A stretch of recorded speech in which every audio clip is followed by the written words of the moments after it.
Oh, Commissioner Weinman, will you have a commissioner's report you'd like to give during this? No. Okay.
Give people just a, it's still not quite 7 o'clock, and I'll give people a couple minutes grace time.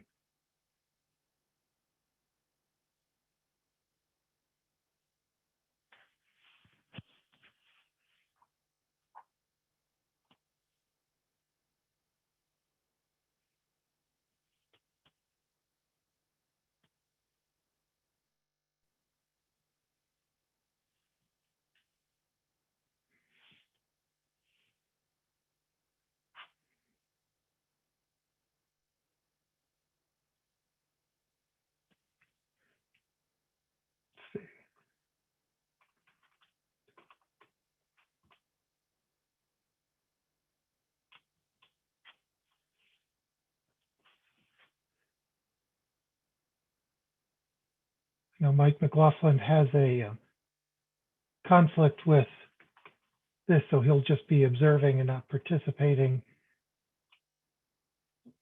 Join us in the conversation later.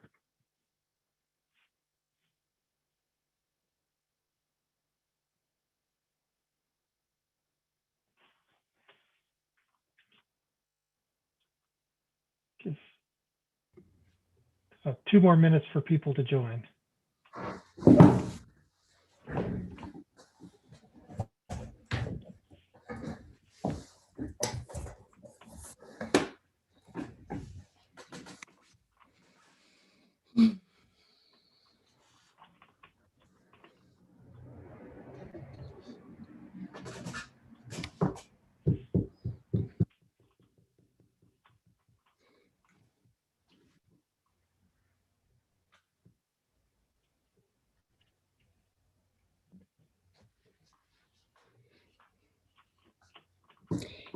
Stephen? Yes. I just got an email from Sharon. She is working late. She's going to be about 15 minutes late to the meeting. Okay, I'll do my best to watch for her in the over the side. Okay, thanks. Thank you.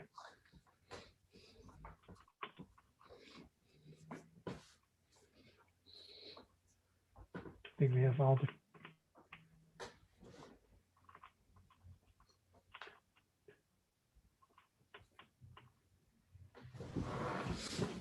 two more committee members who aren't here yet.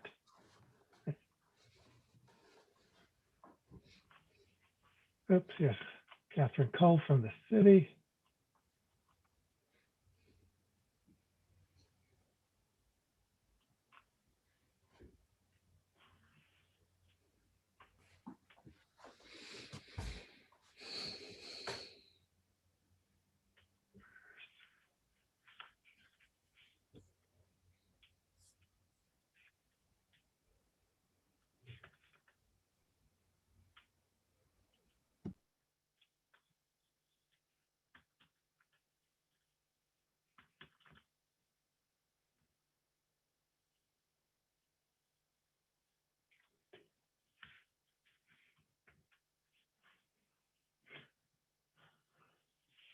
Well, it's 7:03 and we have a, oh, here comes one more person, one more committee member. I'll let her get fully in and then I'll start it up.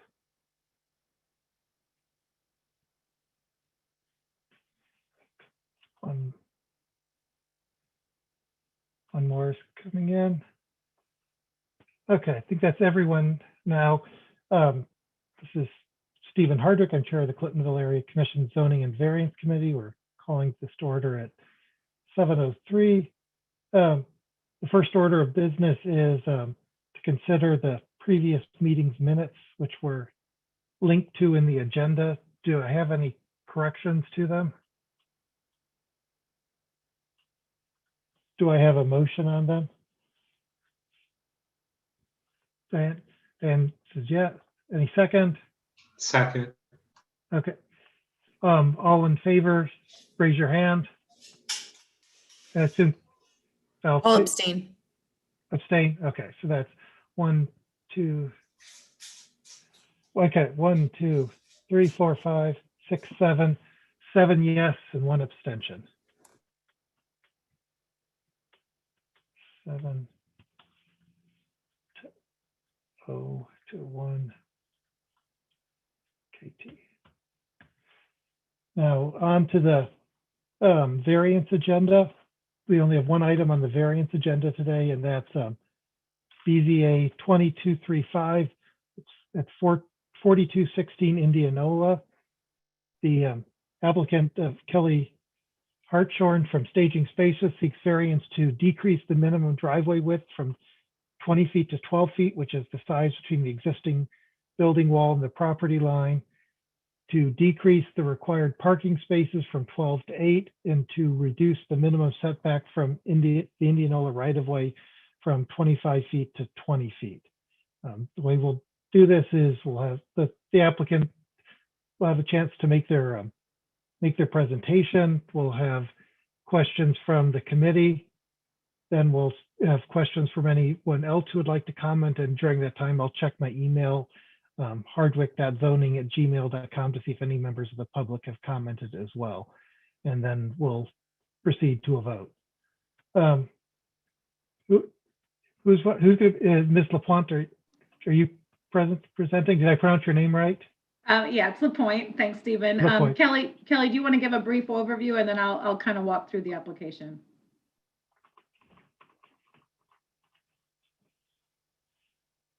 Go ahead. You're muted, Kelly. Yeah. Great. There we go. I unmuted you. Okay. Okay.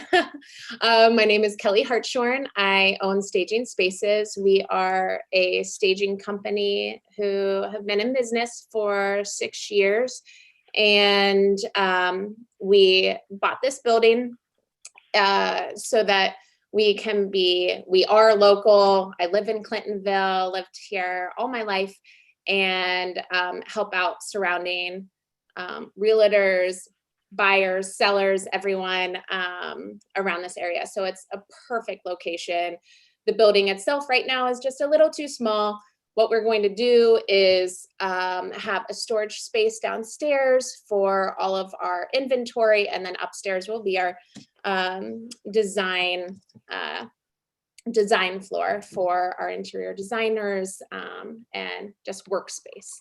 So that's us in a nutshell, and we're looking forward to staying in Clintonville and serving everyone throughout our community. Oh, thank you. Great. LaPointe. And sure. And I'm Jennifer LaPointe, and we are the Kleinger's Group. We're the civil engineers and kind of worked on the site plan with Kelly and with Stephen over the past several weeks. I really appreciate, Stephen, all your help. And I just really kind of want to walk through. I can share my screen and walk through the project from a high level. Looks like you can, or do you want to show it? You want to enable me to do that, Stephen? Do I have to enable you to do that? I guess so, yeah. Let's see, one participant, it says 1%, it already says one participant can screen share at a time. So you should be able to do it. It's telling me that You host disabled participant screen sharing. How about, now can you, let's see. There we go. Okay, I just said everyone can do it. I said more than one person can do it, so. Okay, I'm Okay. good. Okay. Let me know when you can see that if you don't mind. It's there. Okay, great. So the address is 4216 Indianola, as you guys know. You've had the plan as part of your packet. I'm going to just zip to the actual site plan to show you kind of what's happening and give you a real high level overview of the reason for the variances. And then I'll just let you guys ask the questions that you might have. Basically, like Kelly said, we're expanding the building. The existing building is here with the dash. She's expanding the building to the front and bringing that closer to Indianola. The existing driveway, the first variance, is already 12 feet. So the only room that is there between the building and the property line is what we're proposing to remain. So that's the reason for the first variance, because we're going to keep that driveway. The parking variance, we've been through a couple variations with the city, several actually, and we actually had a plan that would accommodate the required parking. We put some parking in front. So to accommodate the parking requirement, we needed a variance for parking and maneuvering in the front.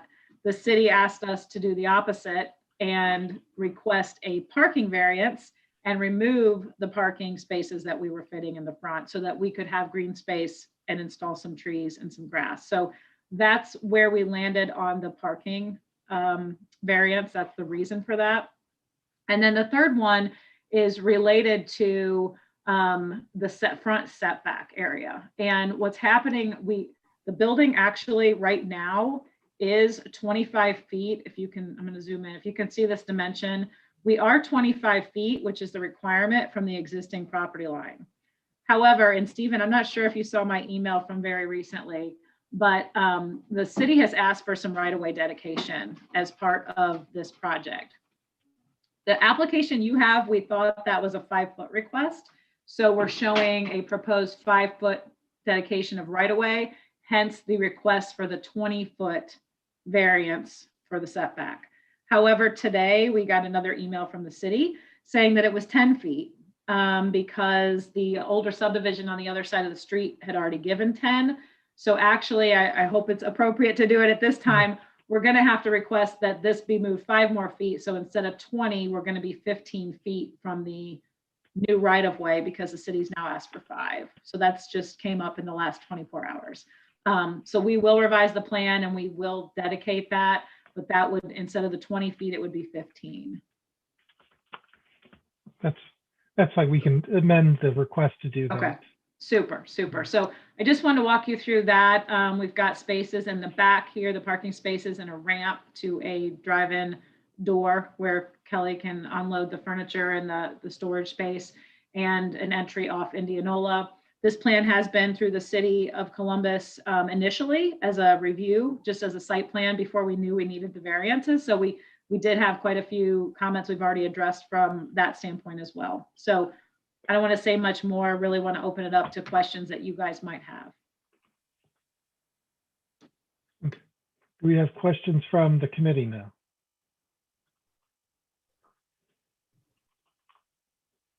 I can only see a few of you, so you might just go ahead and jump in because I can't. Chair Hardwick? Yes.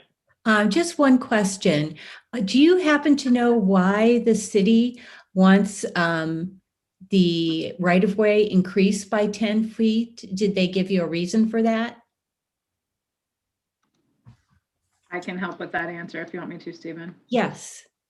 Go ahead. Yes. Yeah, so what they've said, and we didn't anticipate this, but actually it's part of the code that when a variance is requested, the city can look at the thoroughfare plan, and the approved thoroughfare plan along Indianola calls for an 80-foot right-of-way in the future, planning purposes for road expansion, bike paths, whatever.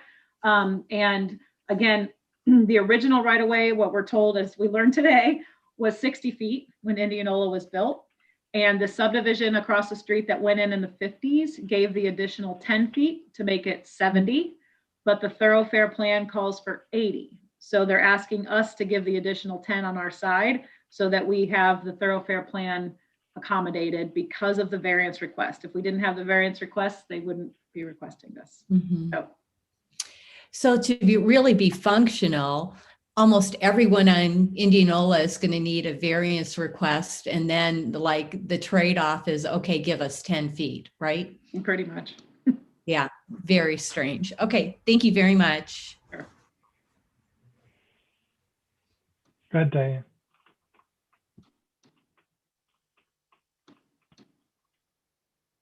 Sorry. Is there an elevation of the addition? Yes, I actually don't have that in front of me. That was part of our submittal, wasn't it, Stephen? I can't remember if I saw it or not.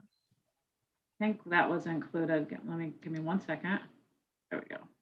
Ah, okay. There was something in the staff report about adding windows on the north elevation, am I right? The original staff report, yes, there was a request to add, they said they would not, it said it would not deny, but they did request to add windows on the north elevation. We did correspond with that back and forth a little bit. We prefer not to. We feel we are meeting the requirements, and for safety and visibility and things going on inside the building, we do have some windows. We don't have a ton of windows, but we feel like we have to make the building efficient and work the way we want it to. We've pushed back a little bit on that. So we did not add windows. What we did do though is meet the glass requirement for code in the front. So we did add some glass in the front so that we made sure we met that 40%, but we have not added windows to the north. There are the two that you see there. You could always put something fake. The idea of a window. It's not a window. Okay, thank you.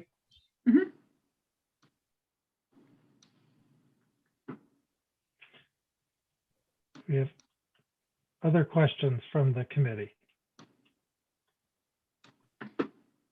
Do we have any questions from anyone who's, and I think the only people watching this are commissioners, Mr. Baker. Any of you have a comment?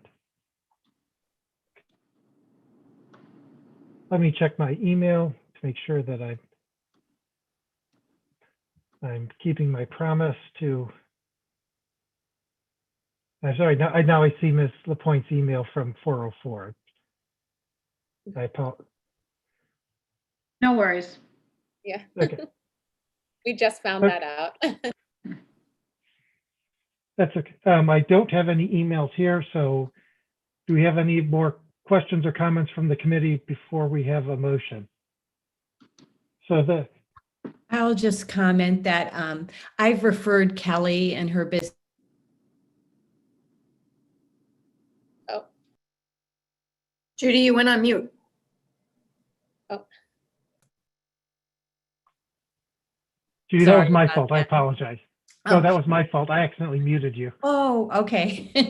Hey, so I just wanted to say that I have used Kelly and her company and referred them to many clients.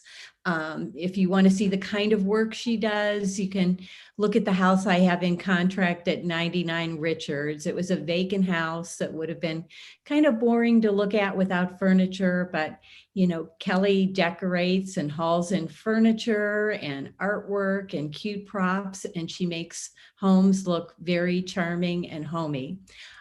So she's been used by dozens of home sellers, if not hundreds of home sellers in the Clintonville area. And the building that she is working with was sitting there vacant and fire destroyed for a number of years before she purchased it. So I think it'll be an improvement to the area, definitely a good business to have nearby. And I like the city's encouragement of putting the green space in front of the building, because Indianola is just so asphalty down north of Cook. It'll look much better with some pretty landscaping. I also like all the glass in the front of the building. Thanks. Thanks, Judy. Okay. There, I'm trying to keep notes of what's said here.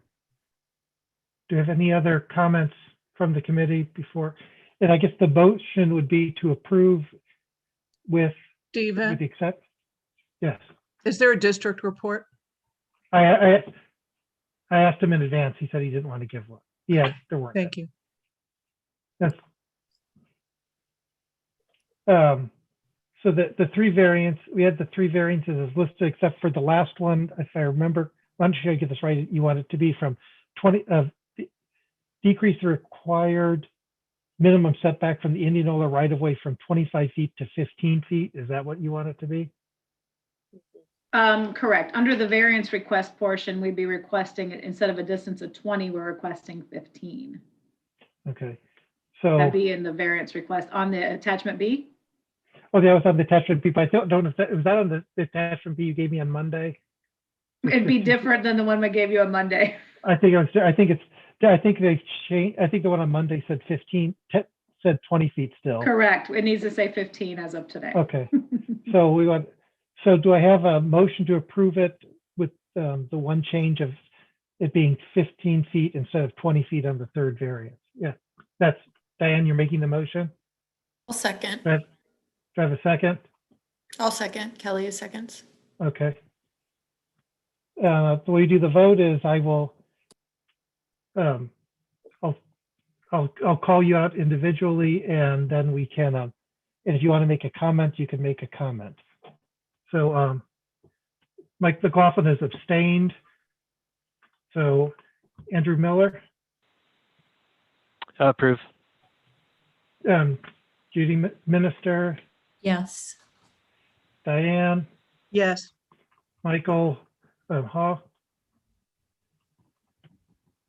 You can do it up. You can do it with that if you. Yes. Sharon. Sharon Groves. Yes. Okay. Michael Young Yes. and Kelly. Yep. And I vote yes as well. So that's recommended approval by a vote of 8-0 to 1 with MM abstaining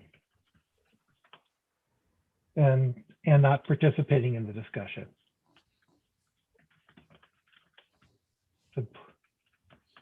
Okay, so then now this moves on to the full commission, which is on a week from tomorrow. The way things work there is I'll do a brief report, and then Chair White will turn it over to you and do something very similar to what we've just done here. Great. Thank you so much, everyone. Thank you. Okay, thank you. Thank you for trying to make Have the a good place night. nicer. All right. Take care. Thanks. Okay, now for the something that everyone always loves to discuss, our bylaws. And this is something I had started a year or so ago just to kind of document what we do. Maybe I get enough time when applicants say, how does this work? I thought it seems fair to send them something to be able to say, this is how it works. I think there was some conversation with the commissions over some of Commissioner Weinman's proposed bylaws. Although maybe there wasn't an appetite to do everything, but there was one thing was clear. I think the commission wanted some more regularity, some more, so basically what I was trying to do with what I had done and then set aside. I don't think these can just be adopted. These would have to be eventually adopted by the commission, not by the committee, and they would probably need some commission bylaw changes to go with them. But my idea is just to get what's in our bailiwick so that we can give the commission the tools they need to go to the next step. I can, one of the most important parts of it, I say, is just putting the mission at the top of it, because I think that shows how we're going to interpret the rules. And if anyone has any question, thinks that could be tweaked or could be better, but this is what I've always seen as the mission of our committee, which is to give applicants the chance to be promptly heard, community members the chance to meaningfully voice their opinions, and commissioners the information they need to make their final recommendation to the city. Does that need to be tweaked? Okay. And I actually, one thing I put there, it's just the lawyer in me saying that the rules of interpretation say we're going to try to interpret these to meet those goals, because the idea isn't to capture every possible thing that might happen, but to give everyone a sense of regularity, and so that everyone knows they're being treated fairly. Some of the stuff you don't see, which are go on behind the scenes, I've documented in here, but one of the most important things, and this is something new based on the commissioners' discussion, is in the past, we've done, the way the committee members are selected is that the commission chair picks the zoning chair, and then the zoning chair, and that makes a recommendation to the commission on who's going to be on the committee, and then the commission approves the chair and the committee members. And in past years, we've done a better job than we did in the very most recent year of giving people some idea of what's going on. But I thought to deal with the fact that the commissioners were just getting a list of names they knew nothing about, which I think Commissioner Weinman was right, that doesn't make sense, suggested that. And also, one thing I didn't do here is talk about what the commission's role is in publicizing it. I think that's a commission side item. It's not a committee side member. So I'm trying to deal with what is the committee doing here. And I said at least 1 week before the meeting in which the commission votes on the proposed new committee members, that I or the committee chair sends all the commissioners a list of all the proposed new members with biographical information, an explanation of why the chair is requesting them to serve on the committee, and also sending the commissioners all information received from applicants that the chair is not recommending. And that's the idea, is to give the commission the chair's best advice, but then to give them the information they need to make the final decision. One other addition I did is at the first, that at our first meeting, the committee's first meeting every year, that we designate a vice chair and a secretary. One structural problem I think we have is that there is no provision for anyone but the zoning chair to serve as the zoning chair in the CAC bylaws. So if Mike McLaughlin had a conflict today, if I had a conflict, I don't know what I do.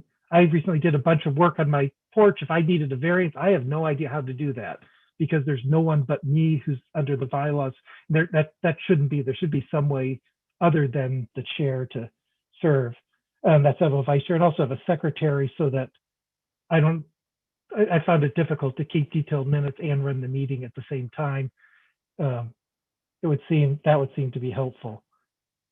And I also put in the rules what I've been doing with maintaining an email list of all people requesting notice of zoning matters. Regularize when our meeting date is. Rule 8 just talks about exactly what I've already done with what I already tried to do, at least with all the applications, with maybe some deadlines. It's when I get an application from the city that I need to within 3 business days, I send it to the commission chair and to the commissioner for the district where the property is, and then let the applicant know what they need to do next. I did have a provision in there. Normally, I don't send out emails to my email list as soon as I get things, because I discover it when I send out too many emails in a row on the email list, I start getting unsubscribe notices. And so there's a balance in trying to keep people notified without inundating their inboxes. But I did say there that if either I or the commissioner for the district or the commission chair thinks that something needs more immediate publicity, they can do it. Obviously, the commissioner for the district, as soon as they hear, can do anything they want to make it public. I regularized the notice of, I put in the one thing I put in there is the garage height variances. We have never turned down a garage height variance of 21 feet. But we have to file open meeting rules. So the compromise that I've been following is, if the only variance someone wants is a garage height variance of 25 up to 21 feet or less, as long as the commission chair and the district commissioner are okay with it, I tell the applicant they don't need to show up. Because I don't like to waste people's time. I don't want to be a hoop and ruin their evenings for no good reason. And then regularize when I send out the agenda and who it goes to. If needed to fill the committee's mission, the chair can waive. And I also wanted to put there that the chair can waive any deadline as long as the chair promptly gives notice to the chair of the commission, because sometimes things happen at the last minute, and I don't want to delay a project for a month on something stupid. But I think having to notify the chair of the commission is a good check on the chair of the committee just willy-nilly waiving things. And then let's see, meetings, procedures, and disclosures. I believe what I've just done is describe what our normal meeting process is. And then within 5 days of the committee meeting, notify the commission, circulate the draft minutes. And then that's it. Those are the main features of it. Does anyone have any comments on those? Anything I left out? Anything I gave too much detail on? Anything I left out? I think Thanks it's for putting very it together. clear. Thank you. Even I think this is excellent, and I hope this is recorded so I can share this with my other commissions, because I think that this is an excellent way that all area commissions should be running their zoning. Okay. And I guess I do have a question. First, this is a PDF of this is linked to in the agenda. Okay. So you can share that with them, and you can also, this is being recorded. So one question for you is, we will need to, this does require some changes to the CAC's bylaws. At what point do you think that the city attorney's office would want to take a look at it to make sure we're not screwing something up? If you send it to me as soon as possible, I can run it by him. And then once he approves it, then you can put forward, or a commissioner can make a motion at the next meeting to amend the bylaws. Well, I think I think they will have to put bylaws language into the CAC's bylaws to authorize these rules. Yes. And they may need to put something in there to say a vice chair as well, something along those lines.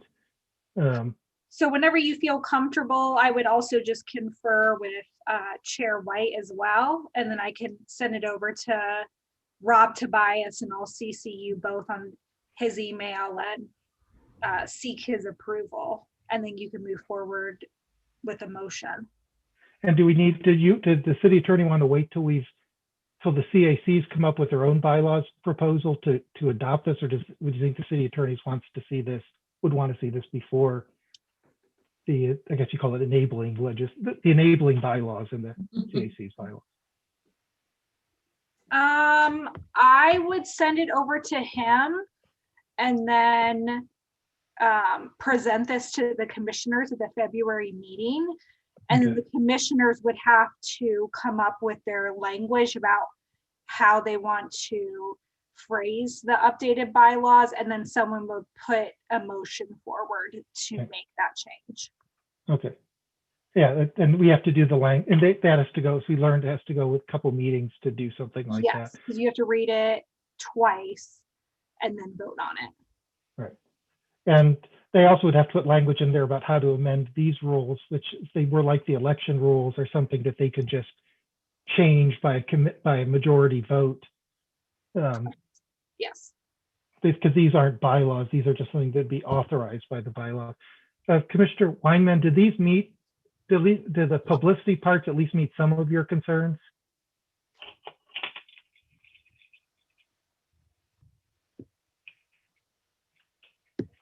I'm looking for it now. What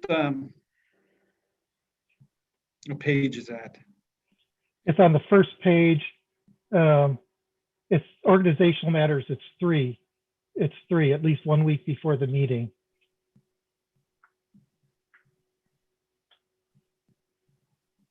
And the idea of that is that, again, the commission gets the best advice of the chair, but that I think enables the commission to decide that the chair made a dumb decision by accepting one person and rejecting another person, and puts that back in.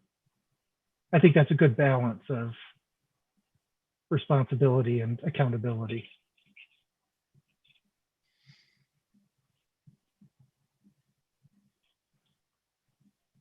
Yeah, it looks fine to me. Okay. Well, then that's what I'll do. I will set, Catherine Cole, do you need an additional link? Can you just take this off the link of the agenda? Or do you want another copy of it? I'll find it in the agenda and send it over. Okay, let them, do you want Chair White's approval to do that first? Yeah, let's do that. And I know that she's logged in, but she texted me that she's on vacation and we'll be watching this recording over the weekend. Okay, detail. yeah. Okay, we can talk about it then. I don't think there's a giant rush for this. In the meantime, what I plan to do is if applicants have questions, I'll send them about how we do things. I'll send them these with a note saying that they're preliminary, but they describe what we do. Thank you for, I don't think we need to take a vote on this. If someone wants to, but the main reason was to make sure there were no objections and I didn't miss anything and I didn't have any atrocious typos. I'm surprised no one was able to find any typos. Okay, well then, thank you for sitting through a bylaw, maybe a bylaws monologue, but thank you for your time on that. If you have any other comments, let me know. Otherwise, do I have a motion to adjourn? Any objections? Okay, approved without objection. Thank you very much for adjourning at 7:34. Have a nice evening. Good. Thanks. See ya.